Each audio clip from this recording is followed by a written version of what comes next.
to all. I'm Boris Proulx, reporter for Le Devoir and Vice. Bonjour, bonne année. Bienvenue à cette conférence de presse. Je suis Boris Proulx, journaliste au Devoir, et je serai le modérateur de cette conférence de presse aujourd'hui. Hi, welcome to all. I'm Boris Proulx, reporter for Le Devoir and vice president of the National Press Gallery, and I'll be moderating this press conference.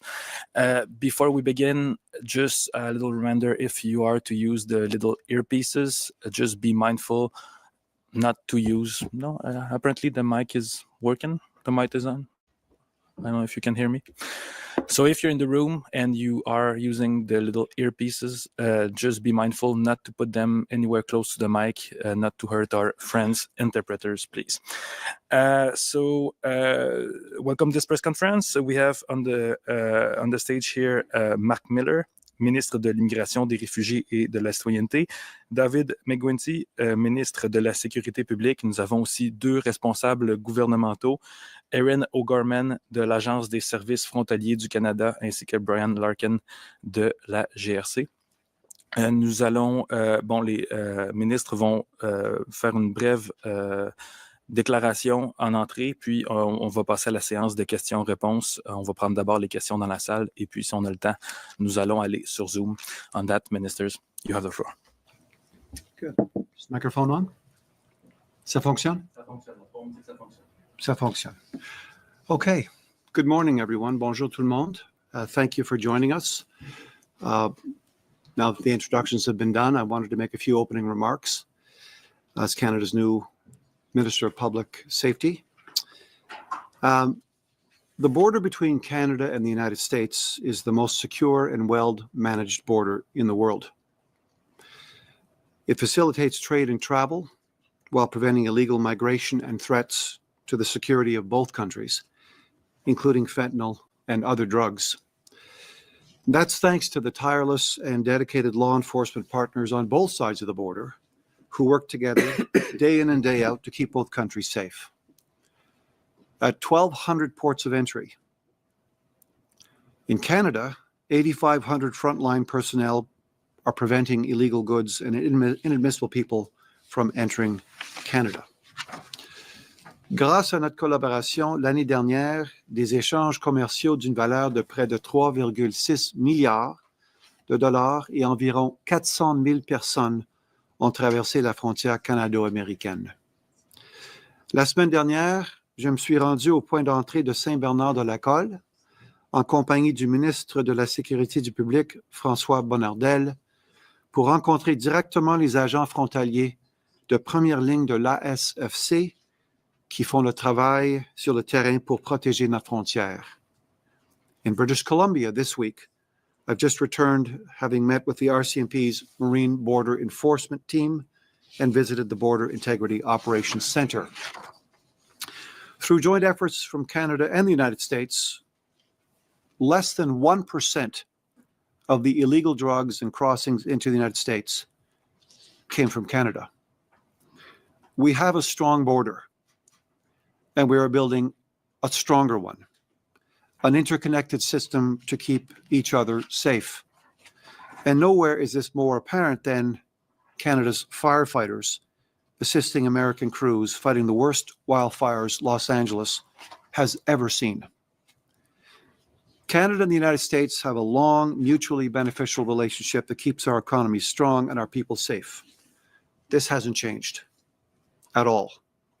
To keep it that way, we must always work to maintain and improve that relationship. And when it comes to border security, we are tackling the flow of illegal drugs, guns, and irregular migration. At the federal level, we have been absolutely committed to working with all provinces and territories as we meet these challenges head on for both Canada and the United States. I'd like to sincerely thank our provincial and territorial partners who are working hard to provide additional assistance to defend Canada's border under our Team Canada approach, especially Ontario, Quebec, Alberta, and Saskatchewan, who have stepped up. And to the incredible businesses who are working with us, thank you also for your outreach and engagement with your American counterparts. We must work together to protect our people, our jobs, and our economy. Last month, our government presented a comprehensive border plan to bolster the security of our shared border and further increase the level of collaboration with our American counterparts. That border plan invests $1.3 billion to further strengthen our border security with more personnel, more tools, advanced technology, drones, surveillance equipment, and helicopters. These investments are already helping to enhance Canada's border surveillance. Let me highlight some of the key measures we have already taken. As of December 23rd, we ended the practice of flagpoling, which occurred when foreign nationals left Canada for a short time, only to re-enter Canada to access immigration services more quickly. Ending this practice will allow border officers to fully concentrate on border enforcement, saving 8,000 days of work for border agents. We've deployed 60 new drones along our border with the United States, and we will be deploying additional surveillance towers. We are acquiring new technology, such as X-rays, mobile X-rays, and handheld chemical analyzers. As of this week, we are deploying new helicopters at the Canada-US border. These will help us to further enhance our border surveillance and our intelligence operations, again with our American partners. As further proof of our strong relationship with the United States, Canada is launching the first ever pre-clearance operation in the US at Cannon Corners, New York, which I visited last week. With this operation, we'll be the first country to establish pre-clearance on US soil, where Canadian Border Services officers will work at a shared facility alongside US officers. To minimize the number of individuals trying to cross the border illegally between ports of entry and to keep dangerous individuals out of North America, we've increased the CBSA and RCMP's surge capacity. Last year, the CBSA removed over 16,800 individuals from Canada. That's more than double compared to 2021. Through our border plan, we're investing additional resources to further increase removals by another 25% this year. As of January 6th, the CBSA adjusted its hours of service at land ports of entry to align with those of the United States. This will allow both countries to use our resources more efficiently, as we'll be able to deploy officers to busier ports of entry when required. Au cours des 2 dernières semaines, notre gouvernement et celui de chaque province et territoire ont également organisé des exercices de planification très réussis pour se préparer à toute éventualité à la frontière. The CBSA is our country's first line of defense to stop illegal drugs and precursor chemicals from entering and exiting Canada. The RCMP also continues its efforts to detect, to investigate, and to disrupt criminal threats by targeting transnational and serious organized crime groups involved in the production and the trafficking of illegal substances, including opioids. To ensure law and border enforcement have the tools they need to detect and address fentanyl and its precursors, a huge challenge for this country and the United States, we've invested $77.7 million to expand Health Canada's laboratory and regulatory capabilities. These measures I've just outlined are the steps we have taken just as of late. We will continue to work with our American partners to ensure that our border is the most secure and efficient in the world. The foundation of the Canada-US relationship is strong, and Canada looks forward to continuing our work with our neighbors and our partners. Thank you very much. Merci beaucoup. Minister Miller. Thanks, David. Over the last year, we've taken a series of actions to reinforce the integrity of our immigration system and programs contributing to the collective effort to ensure public safety and the orderly management of the shared border with the US. Les mesures qu'on a prises ont déjà et continuent d'avoir un impact mesurable sur la gestion de nos programmes d'immigration. Évidemment, le renforcement de la sécurité nationale à un moment critique pour notre pays, évidemment nos voisins du Sud.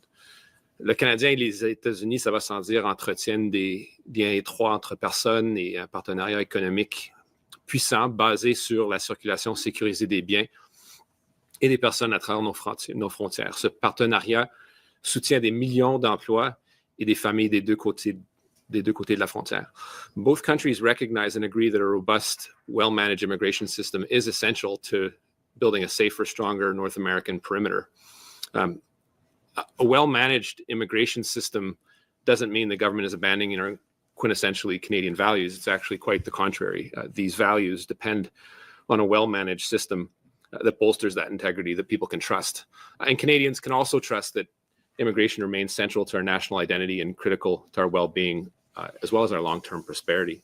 That being said, there's no question that an increased migration of different natures has led to significant rise in the number of people seeking asylum in safe countries like Canada, one of the safest, if not the safest in the world. And despite having the best immigration and refugee system in the world, it's been a challenge to keep up. Unfortunately, it's also caused more bad actors to come out of the shadows looking to exploit those who are at their most vulnerable as they take a very difficult decision to move to another country and to profit over those seeking a better life. In response, we've taken decisive steps throughout the last year to strengthen our asylum system, including proposing new consequences for those who try to exploit it. Canada and the US have a long history of collaborating to uphold the integrity of our respective systems. That means, first and foremost, working together. Rappelez-vous qu'au début de l'année 2023, nous avons franchi une étape importante en fermant le passage irrégulier du chemin Roxham et en élargissant notre entente sur les tiers pays sûrs pour qu'elle s'applique à l'ensemble de notre frontière terrestre, y compris les voies navigables internes. Cette action a eu un impact très significatif, réduisant le nombre de demandes d'asile de personnes traversant illégalement la frontière canadienne d'une moyenne de 165 personnes par jour à 12. En février dernier, en réponse à une nette augmentation des abus de notre système d'asile, comme en témoigne le nombre croissant de demandes de réfugiés refusées, retirées ou abandonnées, nous avons mis en place une exigence partielle de visa pour les ressortissants mexicains. Depuis lors, les demandes d'asile de citoyens mexicains dans nos aéroports ont chuté de 97% par rapport à 2023. In January, after finding significant evidence of patterns of abuse in our visitor visas, we put in place new measures to detect fraud.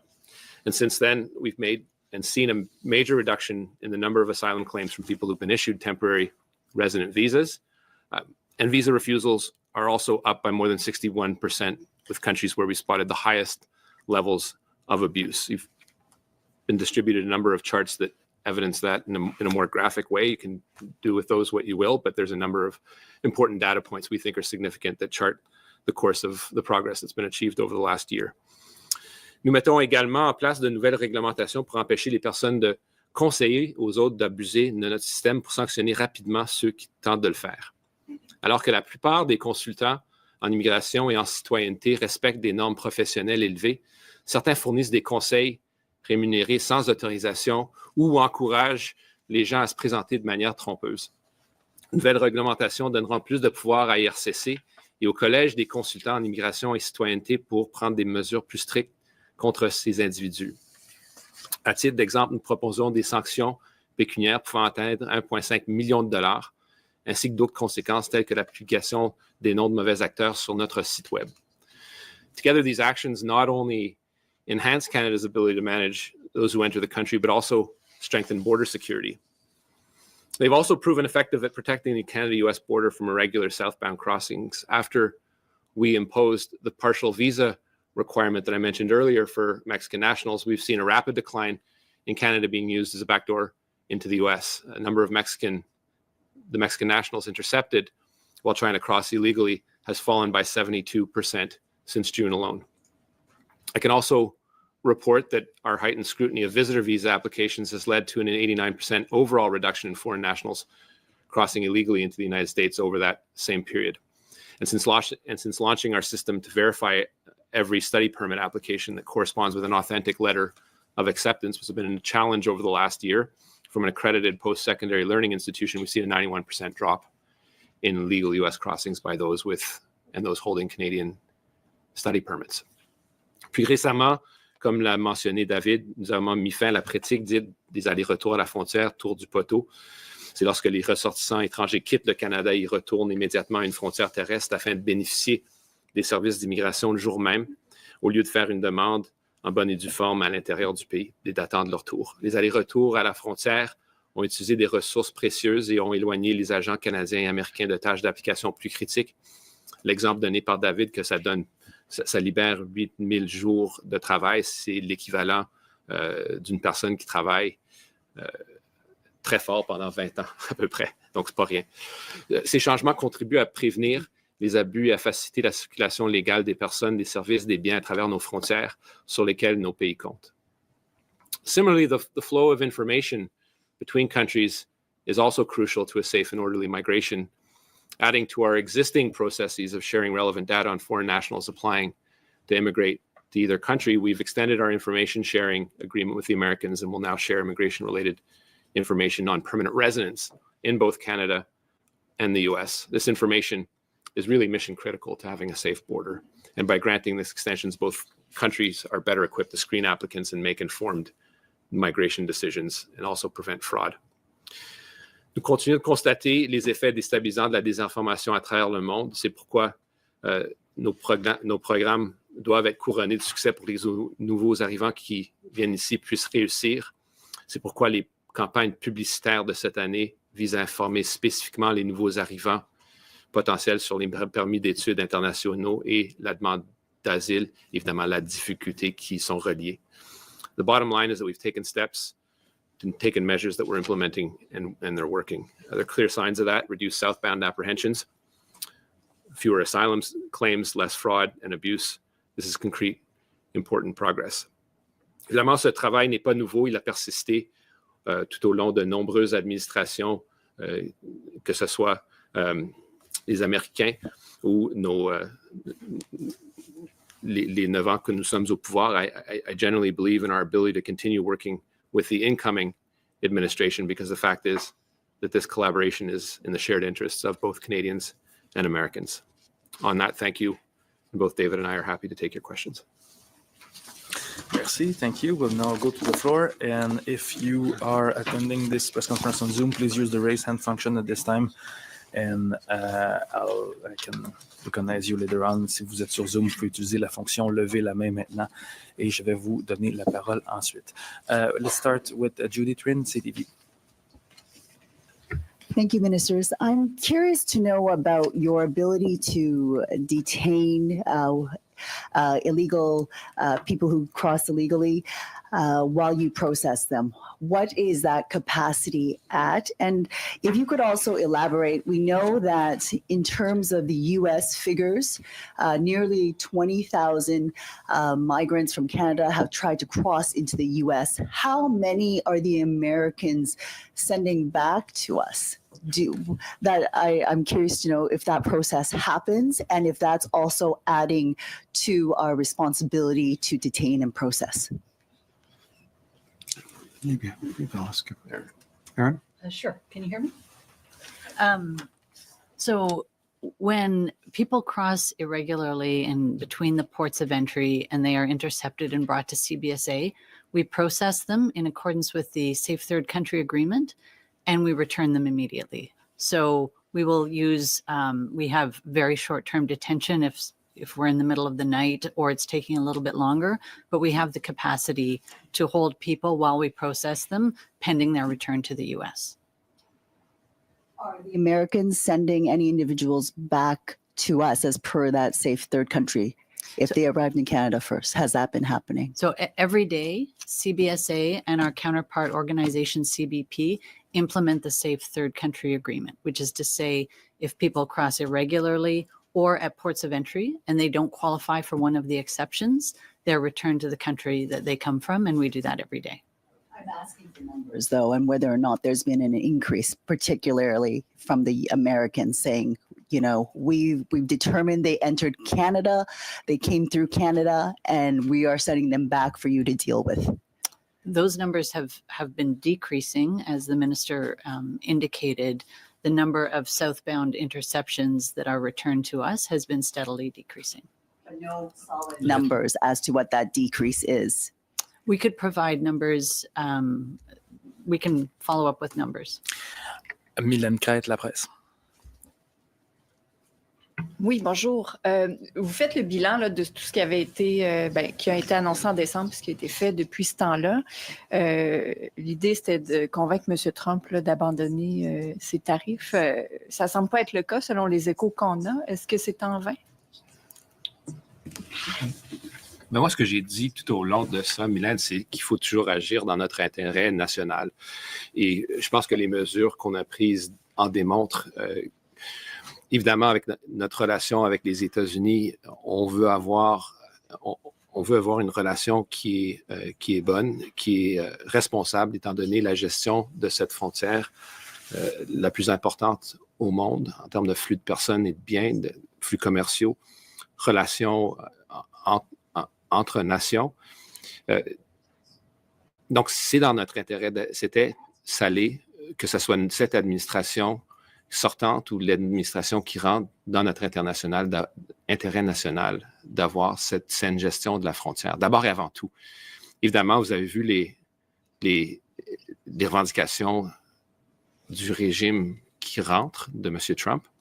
Je ne pense pas qu'il faut s'attendre à une potion magique qui va être la solution absolument à tout. Je pense, étant donné le comportement ou ce qu'on a vu, les énoncés publics de M. Trump, il faut que les Canadiens se préparent à 4 ans de ça et qu'on se prépare, que ce soit dans le contexte d'une frontière qui est mieux sécurisée ou dans l'imposition de tarifs et le cas échéant des mesures de rétorsion du gouvernement canadien. Je ne pense pas qu'un voyage à Mar-a-Lago qui va être la réponse absolument à tout. Mais il faut continuer de travailler avec notre partenaire économique le plus important. Donc, il ne faut pas se leurrer, ce n'est pas une chose qui va être la solution à tout. Les mesures qu'on a prises, qu'on a annoncées, que je fais, que Dominique et maintenant David font, c'est des choses dans notre intérêt national qu'on devait d'agir. Évidemment, dans le domaine de l'immigration, les mesures qu'on prennent effet genre 6 mois, 12 mois après les avoir mises en vigueur. Là. Donc, c'est du travail qui se fait depuis longtemps, bien avant l'élection de M. Trump. If I can add to that, we have an obligation to be relentless in pursuing our relationship with the United States. And from time to time in debunking information which is not accurate. For example, the northern border represents a very small fraction of seized fentanyl. In the last year of statistics at the Canada-US border, we've seen 43 pounds of fentanyl seized on the Canadian-American border. Other US border areas, 21,900 pounds. The RCMP has been actively breaking up laboratories, including recently a super lab. I believe it was 93 kilograms of fentanyl. So we're going to work with a discipline and a sobriety in managing this relationship with the United States. I think what Mark is also implicitly telegraphing to Canadians is that we're not interested in drama. We're interested in making progress and showing the newly elected American government that we're serious about our border relationship, that it's integrated, that we do it together. And so we're just going to keep moving forward. And we are hopeful and remain hopeful that the new incoming administration will understand just how incredibly serious we are on this northern border. Le ministre Bonnardel vous demande là, de sévir pour les visas qui sont autorisés pour les personnes d'origine indienne là, qui viennent au Canada. Qu'est-ce que vous pouvez faire pour ça? Je pense qu'il y a des preuves à l'appui qu'on a déjà sévi. Il ne s'agit pas d'un seul pays. C'est sûr qu'il y a beaucoup de volume qui vient de l'Inde. J'ai serré la vis en début d'été. Évidemment, les visas qui sont déjà émis, les gens peuvent les utiliser. Donc, comme je disais dans ma réponse précédente, les mesures qu'on met en place, ça prend quelques mois pour que ça prenne effet. Là, on voit le résultat. Par exemple, en décembre, les traversées aux États-Unis, c'est à un creux historique. Si on trace le parcours des 12 derniers mois. Donc, on a réussi, justement, en faisant des ajustements durant l'été à des visas, des ressortissants de l'Inde, du Bangladesh et d'autres pays où on voyait un haut taux d'abus. Et ça a porté fruit. Là, y a-t-il lieu d'en faire plus? Oui, certainement. Je trouve qu'il ne faut pas nécessairement nier le progrès. Puis dans les prochains mois, c'est ça sur lequel je me penche pour voir si on peut en faire plus. Je pense que les résultats vont démontrer que nous avons déjà fait depuis les 6 derniers mois un travail significatif pour vraiment aplatir cette courbe. David Rivley, de Logic. Thank you. My question is directed to Minister McGuinty. Many elements of the border package announced before Christmas depended on either legislative changes or appropriations from Parliament. In a best case, you could get those starting the end of March and maybe not then. What more in the package can you do without parliamentary approval, and what's going to have to wait? Our view is that the current circumstances in the House do not affect the implementation of the new border plan. We're moving forward. We're working with our departments. We're working with our agencies. They have assured us that we have the resources to implement this plan. They are reorienting in terms of their own internal priorities to meet the objectives of the plan. After all, what's the use of having a border plan if you don't implement it? Which is exactly what we're doing. If additional legislative measures are required, here's an idea. Why don't all political parties put the partisanship aside and come together and help us pass the legislation that we might need to strengthen this relationship? The thing about the border is it's not partisan. We don't intend to make it partisan. We're not making it partisan. We're going to give credit where credit is due. For example, if a province is moving forward in a positive way, that's a good thing. You know, a lot of people in Canada right now are very concerned. A lot of businesses are very concerned. I've had calls from business owners who have said to me, I'm worried about putting 10 families out of business, 10 families off my payroll. So our serious obligation here is to come together as a House, if we have to, and pass the legislation we may need, because the border is not partisan. There's a lot at stake. Separate question about the helicopters. Before Christmas, the RCMP commissioner said, we're not sure where we're going to get them. You can't just go procure helicopters immediately, but you can rent them. Where do the helicopters come from? Sir? Thank you, Mr. Minister. Thanks for the question. And so just a little bit of background, we deployed 9 helicopters already across our country. 6 of those specifically do proactive patrols in various parts of the country. And what we've been able to do is actually secure 2 helicopters through a lease, through a local aviation company in Ottawa. So we've been able to expedite and use current government procurement processes to expedite that. And we anticipate that those 2 helicopters will be active and ready to commence proactive patrols supporting border operations on January 17th. So we'll have, again, our fleet will increase. Our goal is to actually add another 2 helicopters. But again, as Commissioner Duhem alluded to, there are procurement and mechanics to get those things moving forward. But we're really pleased with the progress and can confirm that 2 additional helicopters will be live on January 17th. Chris Nardi, the National Post. The first question, Minister Miller.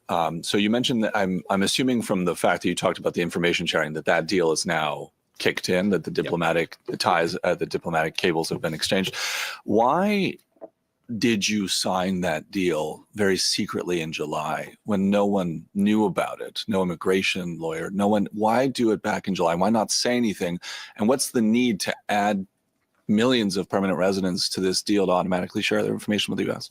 Yeah, look, nothing secret about it. I signed it at the U.S. Embassy with Ambassador Cohen in July. We agreed that we had to table this in front. It's been tabled in Parliament, I think, since the fall, if I recall correctly. So available.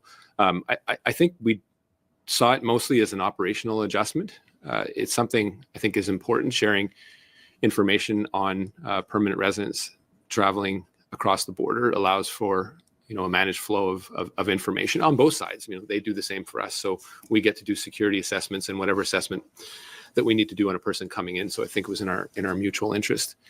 I think number of reasons. Why didn't I do a press conference after having signed what I think is essentially a bit of a nerdy agreement on like what data gets shared with the U.S. for controlled migration flow? A lot of people. Yeah, sure, but I think if people want to travel the border, the welcoming country needs to have the expectation that they can get a sense of whether that person is traveling the border for the reasons that they're doing that. And we thought it was rational in our own interest with respect to Americans, which come in a significant flow, to get information on their permanent residents and vice versa. So the right thing to do, we tabled it in Parliament and thought it appropriate to talk about it in the context of other measures that we are taking, for example, the ones that we are taking currently. I think a lot of people have accused this government of doing press conferences sometimes about things that are minor in nature. I think it's important when we talk about messaging and communicating to the public that we pick our moments and that we're judicious in the material things that we think are important to the Canadian public. This is important, but as part of another set of measures in securing the border that has been in the current administration's interest, but also in our administration's interest. And just to follow up to both ministers, the leadership race is about to be launched, or is launched, but we're running today. David and I are. That's what I thought too. I was looking at it. We'll be joint. I thought that was Miss O'Gorman, quite frankly. The co-prime ministers. We're appealing to the over 50 male electorate that we need. But I am curious though. Have you chosen a horse for this race? Either of you? Who would you support in this leadership race? So I'm not going to speak publicly about who I support. I, like many members of the Liberal Party, will be looking at the policies and what they propose to give a fresh vision of the Liberal Party. And I'll personally be looking at the person who is best to fight Pierre Poilievre's toxic messaging that I think is very dangerous for a lot of Canadians. So, there's a slate of candidates out there. I think everyone knows Chrystia Freeland. I think we should give Canadians and Liberal Party members the opportunity to evaluate her on her merits. She's tested, battle tested, so people can judge accordingly. Mark Carney, who's rumored to announce, has a very solid background in the private sector, so people can see the attractiveness. He's a goalie like me. So, don't bet against a goalie, but obviously you want to see whether he can do the butterfly or whether he can flash some glove or what he does to a guy that sits in his crease. Can he crack him in the legs a bit? And I think, you want to see someone that's battle tested. Karina Gold, great colleague who's been really positive in Parliament. She's a bit younger, so I think that's an appeal to some members of the party. And I've been good friends with Frank Baylis as a colleague, so I wish them all good luck. But I think for Liberal members, it's an important opportunity to look at what the policies are and focus on the policies, and our ability not only to win a leadership race, but to take it into the next election with a unified team that we haven't been over the last little while. It's showed in the polls. I don't think that. That's something that goes away with the departure of the Prime Minister. This is something that, if we're not unified as a party, then Canadians will see that. So I expect this as an opportunity for us to unify as a party, and that'll be my message to folks when they ask me. David. I just want to begin by making a correction. Between 2018 and 2024, Canadian law enforcement disrupted and dismantled 44 lab sites tied to illicit fentanyl, and the most recent very big bust that the RCMP pulled off was a super lab with 95 million doses of fentanyl. This is a very big haul at a very, very important moment for Canada. Look, this question of leadership and our responsibilities right now vis-a-vis the United States, for me, is perhaps more circumscribed.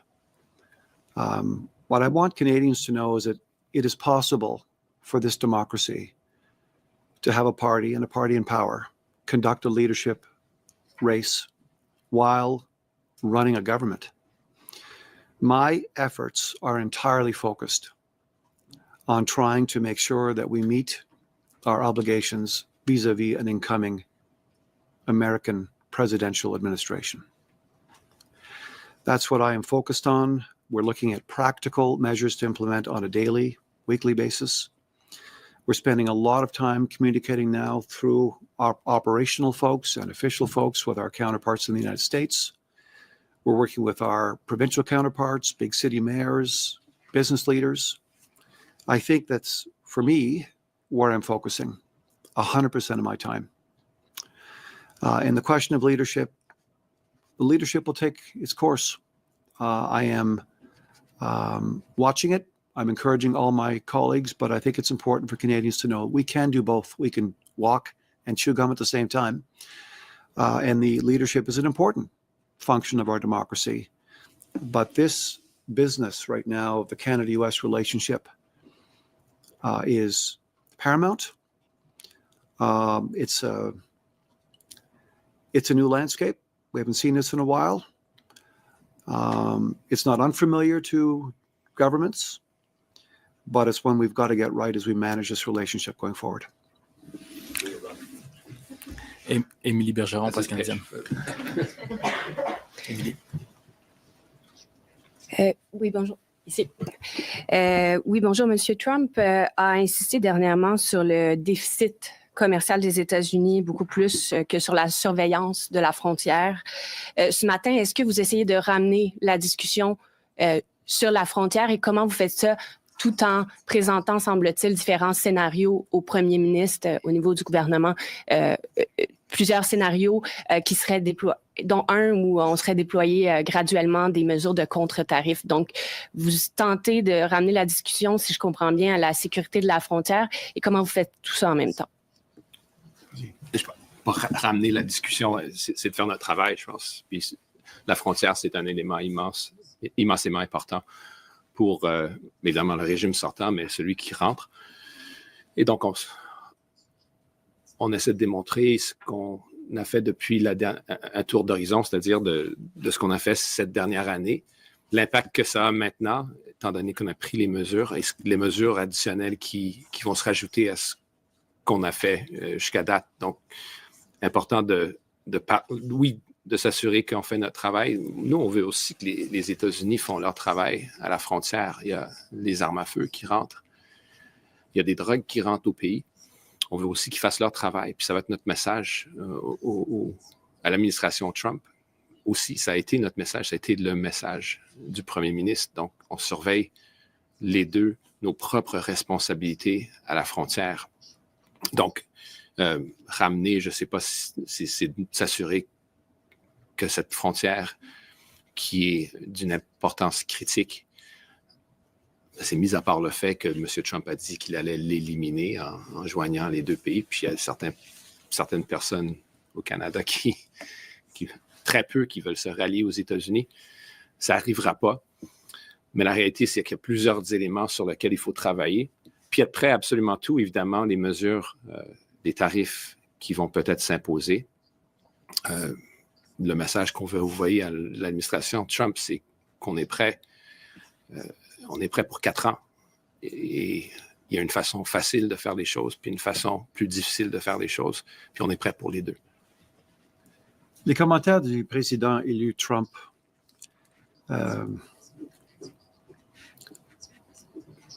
sont importants à suivre, mais soyons sérieux. Hein? C'est une question de gérer la frontière avec nos collègues aux États-Unis. La frontière est forte, si je peux utiliser le mot, est capable d'être améliorée. Il y a beaucoup de discussions, beaucoup d'entertainment qui circulent un peu à gauche et à droite. On comprend. Mais pour 41 millions de Canadiens et Canadiennes, non. Les Canadiens et les Canadiennes ont des peurs, craignent les possibilités. Et c'est pourquoi on vise la mise en œuvre de notre plan. On l'ajuste. On a les ressources nécessaires. Et comme j'ai dit il y a quelques minutes, si les autres partis politiques ont des propositions, des suggestions, on veut les entendre. La frontière n'est pas partisane. C'est une question d'être sérieux, d'améliorer les choses. Mais les discussions de 51e État, comme le premier ministre Trudeau a dit, c'est pas sérieux.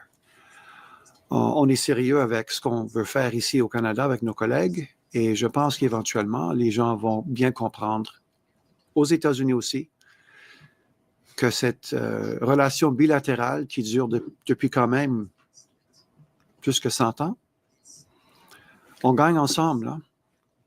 On peut perdre ensemble. Et il faut, je pense, être très sérieux vis-à-vis de nos collègues aux États-Unis pour leur expliquer que c'est toujours mieux de gagner. En suivi, M. Legault, Premier ministre du Québec, ce matin, dans une lettre ouverte, parle des produits de l'aluminium dont le prix pourrait augmenter du côté des États-Unis. Et sur l'énergie aussi, plus globalement, parmi les premiers ministres provinciaux et territoriaux, il n'y a pas de consensus actuellement sur ce qui devrait être fait avec les exportations de gaz et de pétrole. Donc, comment le gouvernement fédéral navigue au sein d'un manque de consensus? Nous sommes une fédération. Les premiers ministres vont rencontrer le premier ministre Trudeau ce matin. Ils vont poursuivre ces discussions. C'est une question de négociation. C'est toujours la question la plus importante, c'est mettre de l'avant 41 millions de Canadiens et Canadiennes et leur bien-être, leurs emplois, les investissements, leur sécurité. Je suis convaincu, on est convaincu, Marc et moi, que des gens de bonne foi peuvent venir ensemble pour s'entendre sur quelle mesure, quel suivi entreprendre. Et c'est une question de discussion adulte. C'est pas une question de drame. C'est une question de coopération. Et je suis convaincu, je pense que les deux, on est convaincus que cet après-midi, ce matin et cet après-midi, on va avoir des progrès. We'll go to Rafi Boudjikadjian, CBC. Morning. Thank you.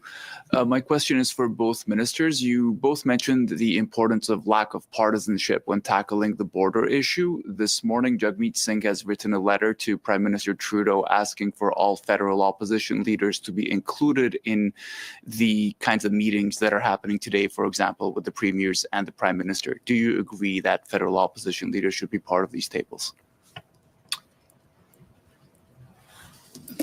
Look, I may have a different view than David on partisanship. I'm not foreign to it myself at times, but I do subscribe to the fact there is a greater purpose here in making sure that we are acting as one. We might not always be on the same wavelength, and that includes with the leader of the NDP, leader of Bloc, or the leader of the Conservative Party. I think the message we need to provide to the Americans is that we're ready to dig in for 4 years. And there's an easy way and there's a hard way to do it, but we're ready for both. Whether a particular member of a party is entitled to be part of the meeting with premiers, I don't think so, frankly, but it's really up to the prerogative of the Prime Minister. You're a Prime Minister for a reason, and you're a Premier of a province for a reason, and people expect you to be that. They voted for you to be in that position. It doesn't necessarily always mean bringing every single person to the meeting, but those people are certainly entitled to be briefed at times, and the views of Jagmeet Singh, some of them at times have been valid, so important to listen to that as well. But should he come to every meeting? Absolutely not. I'm convening a call almost immediately after this press conference with my colleagues who are critics for public safety to have this very discussion. I'm interested in sourcing the best ideas I can source. I think we should all be interested in getting the best ideas we can source. I think we should be looking for common ground. I've been really, really fortunate because for almost the last 8 years, I worked with colleagues from all sides of the House in both chambers on national security and intelligence issues. I can tell you in 8 years, in 15 foundation reviews, we never had to hold a single vote. Because if you have an ability of purpose and you keep focused on Canadians' interests, you can find a pathway. I think this really calls on us right now to really come together. There's a lot at stake here. As I mentioned, a lot of families right now are worried about their jobs. A lot of investors are asking questions. Transfer pricing experts are spending their time advising their clients on how easy it is to move into upper American border states, move their operations. That's not good for Canada. That's not good for our people. So if leaders of the opposition have constructive ideas to be considered to implement to improve the situation, I think we're all open to hearing. I don't know if that requires a formal structure. I haven't seen the note. I'll look at it. And I'm sure the Prime Minister will bring the same approach today. He's a very, very conciliatory person. He understands the seriousness of this moment for Canada, and he's fully seized with it. Okay, thank you. And just for clarity as a follow-up, we're seeing reports by Global News that the RCMP is acquiring Black Hawk helicopters. Is that in fact what's going on? Can you tell us?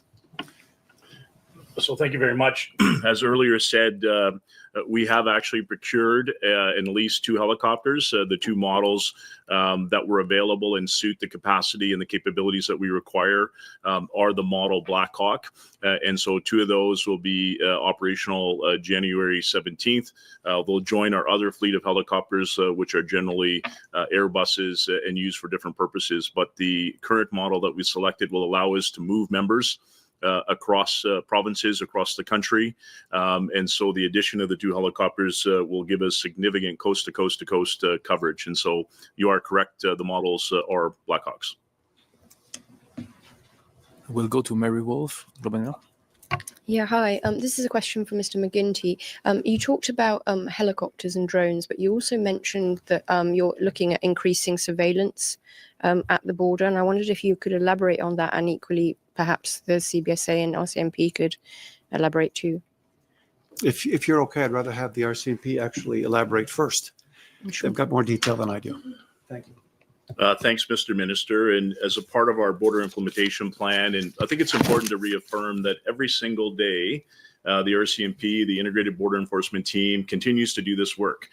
We work in strong partnership with our colleagues at CBSA, as well as with our police of jurisdiction. So I think it's really important for Canadians to recognize that we have a significant border presence, and what we're talking about in the border implementation plan as we move forward is enhancement and augmentation. And so our plan, as we continue, as I alluded, we'll be adding 2 helicopters, which will be live and functional January 17th. We'll be increasing and adding 8 counter-drone surveillance systems across our country, which will assist in detection and in between port of entries. It will assist with our work that we do. Minister McGuinty has alluded, we're adding to our large fleet of drones, but we'll be adding 60 drones specifically for task missions tied to our integrated border enforcement work that we do across the nation. We're also adding a series of mobile land surveillance towers at strategic points across our country. And we're enhancing technology. We have 3 border integrity operation centers, and there's opportunities to enhance the technology. And so we're leveraging money in our current fiscal year to add to those components, which would significantly increase our intelligence, our ability to share information with other police services, the CBSA, as well as actually direct our investigative capacity. So that's the initial piece. And of course, we do have a continued longer plan as we look to the future. But I'll turn to my colleague. Sure. And in terms of CBSA, the $355 million investment, a lot of that will go to surveillance at ports of entry. So detection technology, imaging, x-rays, detector dogs, satellite labs to test drugs as we detect them, as well as in the postal mode. So ours is focused on ports of entry and postal to complement the RCMP between the ports. As a follow-up, could I ask Mr. Miller, please? You talked about a crackdown on on abuse of study permits and visas and so forth. But there are still a number of people who are not abiding by the terms of the study permits and not turning up to study. And some of them apparently are making it over the You can see border. an article this morning. Yeah.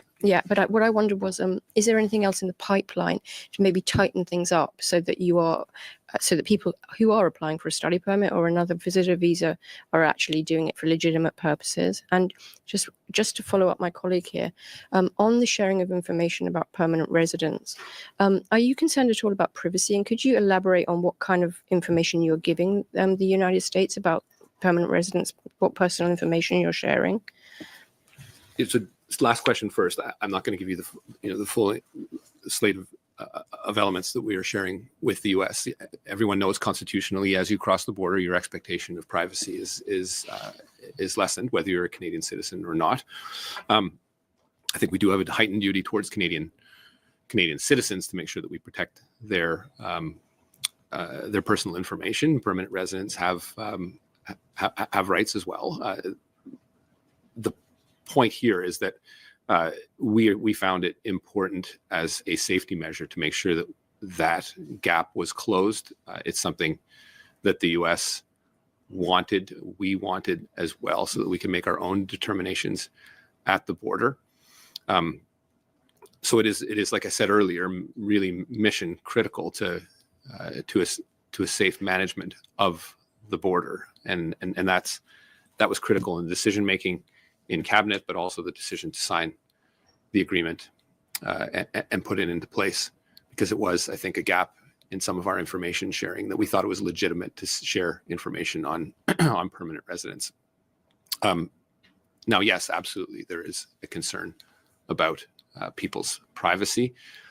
There are safeguards within the agreement that we believe are reasonable to safeguard people's privacy. Your first question on,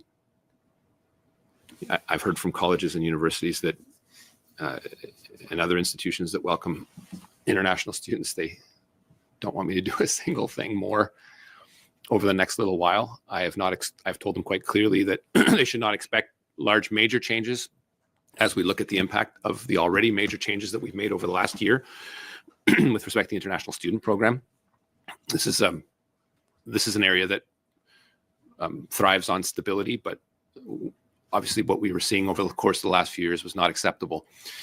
My efforts in all this have been to make sure that each institution, particularly provincial governments, but also the institutions that are welcoming these students, exercise their obligations in making sure that the students have the proper experience, make sure they pay their tuition, make sure that they get the proper education, and perhaps migrate into the workforce, perhaps even become Canadian citizens. But it's not a guarantee.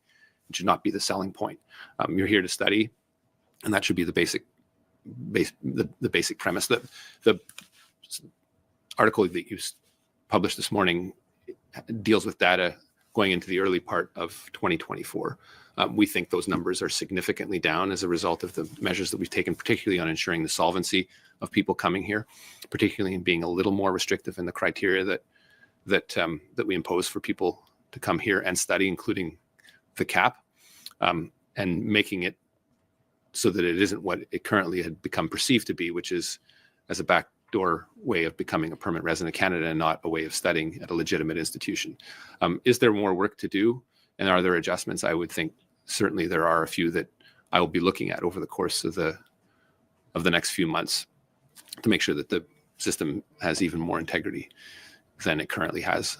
So I don't exclude it, but I think I owe it to the institutions and colleges, as well as the students themselves, to make sure that the measures that we're taking currently, additionally, will be a little more surgical. Jim Brunskill, Canadian Press. Minister McGuinty, earlier you said you were not interested in drama. Could you please elaborate on what you mean there?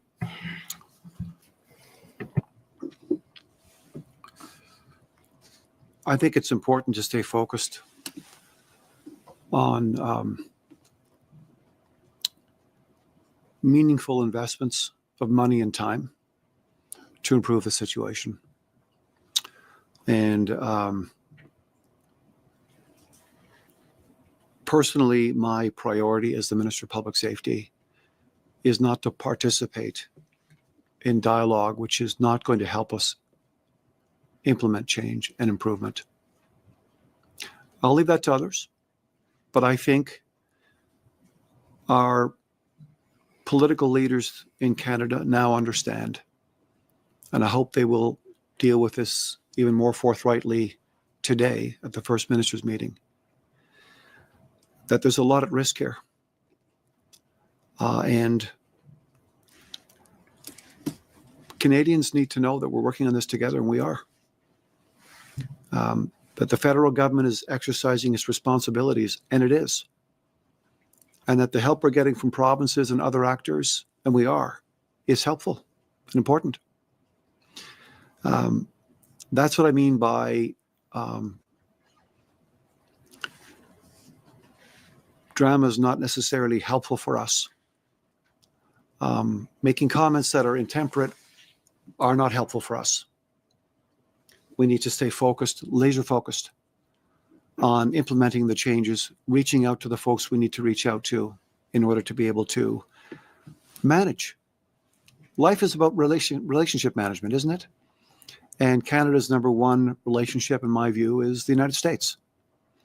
And we need to focus very much on that. And I think we need to do that seriously and methodically and respectfully with a new government that's been duly elected, legitimate, and we have to manage our way forward. And I think that's what is best for Canadians right now. Certainly the approach to the Public Safety Department, and I know Minister Miller's approach is the same. That's what matters. It can be a bit intemperate. You can be a little intemperate, and I'll leave that to you. But I just think Canadians right now are counting on us to work on this for them. And I don't know if they appreciate comments that aren't helpful. I believe $81 million of the $1.3 billion package you announced is to be spent in this fiscal year. Just for clarity, is that money being spent? And if you're able to give us a little bit of a breakdown of where it's going, that would be helpful. Thank you. Thank you. Aaron? It's being spent in CBSA. We're focused on removals, and we're working with our American counterparts and coordinating with countries that aren't always cooperative. So we're actively spending that money and proceeding on the detection equipment. So that will take obviously through procurement. So we're doing the homework now to be able to action quickly when it's ready. Equally, we are actioning and spending the money in this fiscal year. Our focus has been on technology. Our focus has been on increasing our ability. The lease of the helicopters, for example, is a $5.3 million expenditure. But on top of that, when we look at drones and the counter-drone surveillance systems, the surveillance towers, and other highly specialized equipment, that's our focus, is to expedite the expenditures and the acquisition of that equipment that will help our members who are on the ground help improve intelligence and the ongoing work that we continue to do. So we're confident, and that's where we're advancing our implementation plan around the border. Alex Bellingwell, Toronto Star. Thank you very much. Trump's been talking a lot about, or at least on the campaign, largest mass deportations in history. Do you guys have a sense of the magnitude of asylum claimants that could surge into Canada if he proceeds with something like that? And if this plan, the $1.3 billion plan, is sufficient to handle a potential surge from Trump's deportations? I think that's it's answering that question would be speculative right now. We don't know yet how quickly the new administration wants to proceed on that front. Mm-hmm. We're watching it carefully. We're watching the numbers carefully. We're reaching out, and when I do, as soon as I can, sit down with the border czar, Tom Homan, I'll explore that with him. After I invite him to come fishing in Canada. Apparently he loves to fish. But I know that both CBSA and the RCMP are aware and seized with this question of surge and are anticipating that and preparing for it. Do you want to add something to that?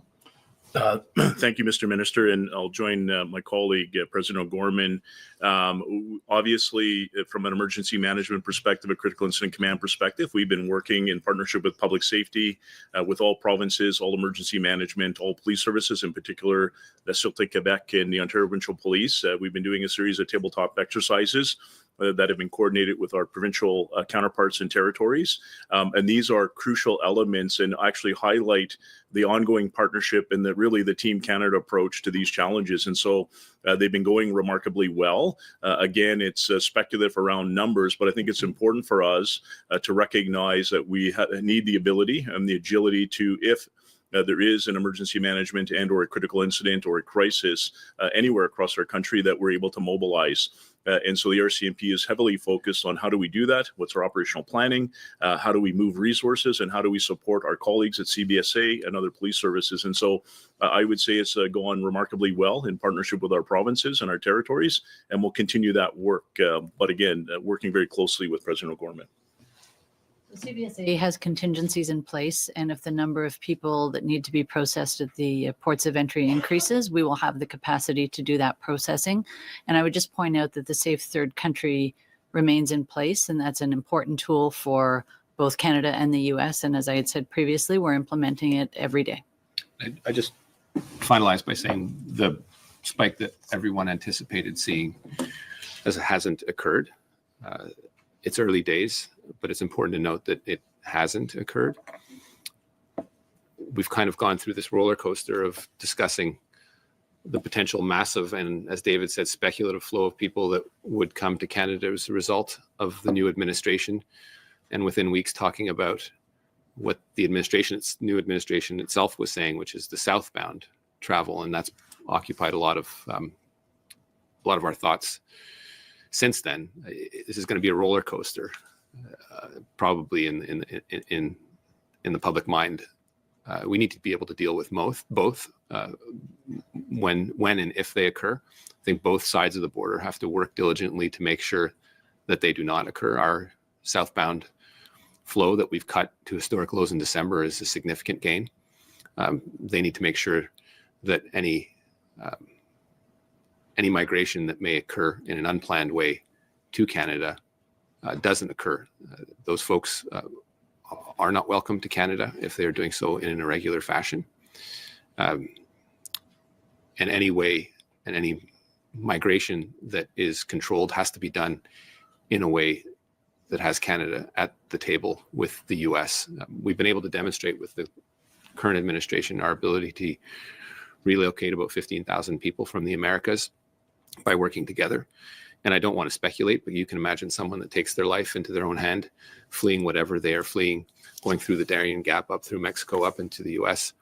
If they suddenly feel pressured to leave to Canada, I don't think that border is going to deter them from going back. So if they want to do this the right way, they need to work with us. If they don't, it won't be as successful as they think it needs to be.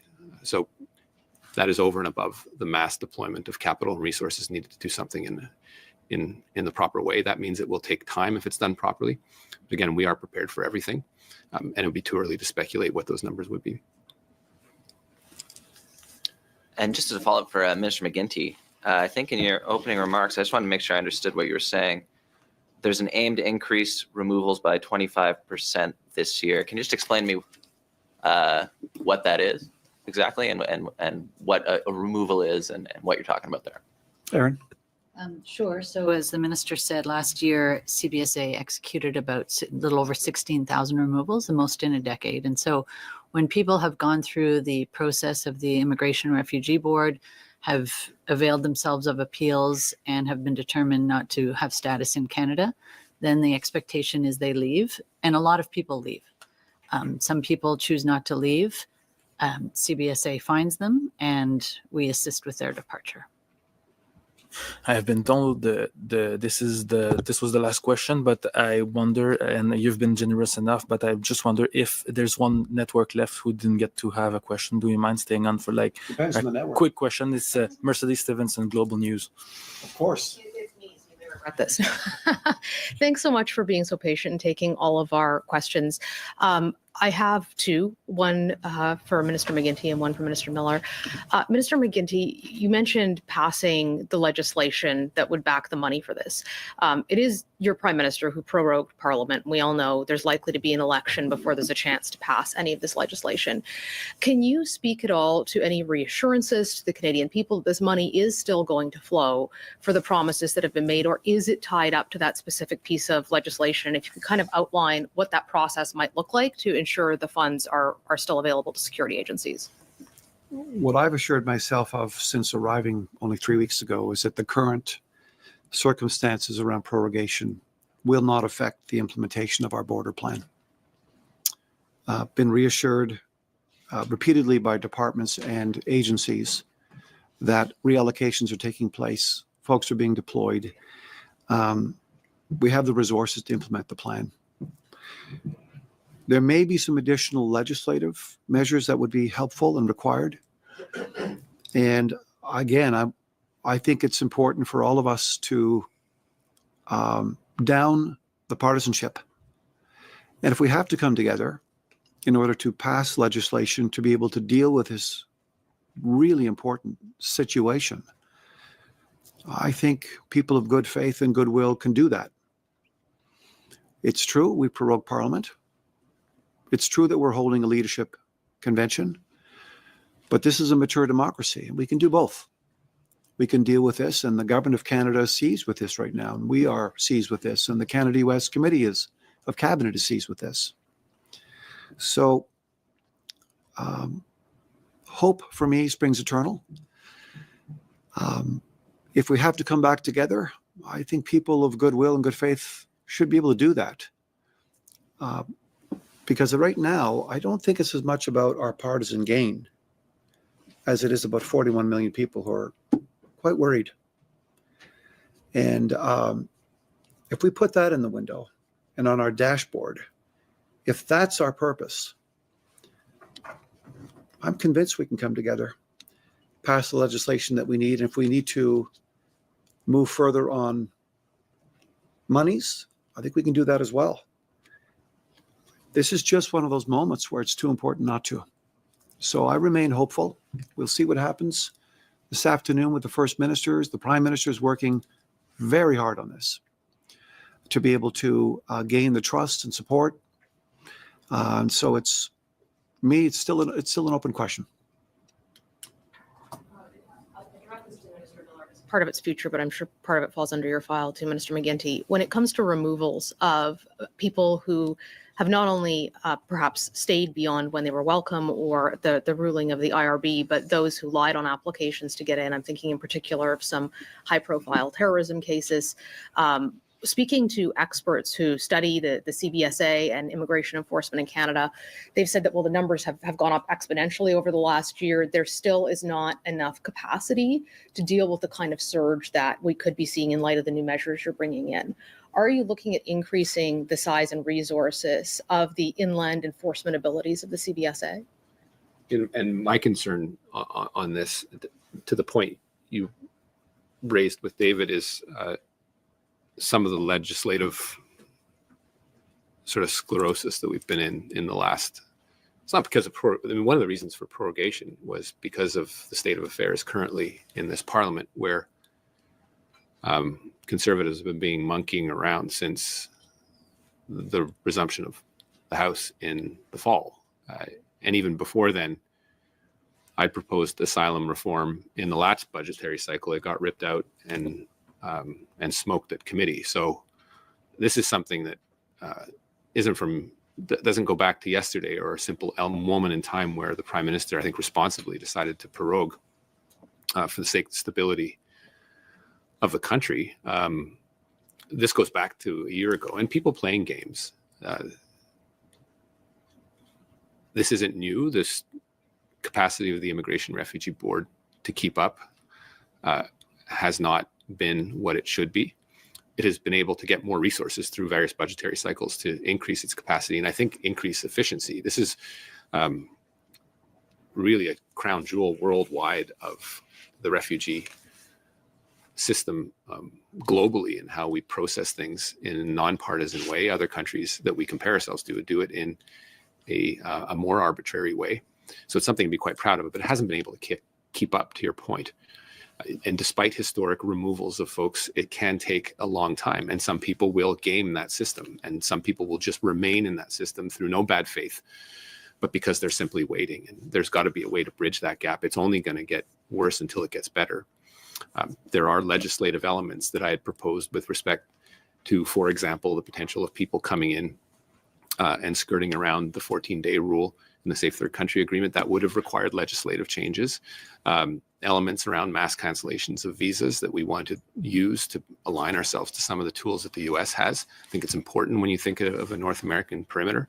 But those will not be able to be done unless we get back to Parliament and vote through a more aggressive package of asylum reform, which I think allows Canada to live up to its reputation of being a country that follows the rule of law, but does have to deal with efficiency gains as well as capacity needs for an overstretched immigration refugee board. And I'm not going to blame the people that process cases. They are working really hard, but you can't just throw bodies at the challenge. You have to actually make some changes, and that includes making changes within the way CBSA processes as well.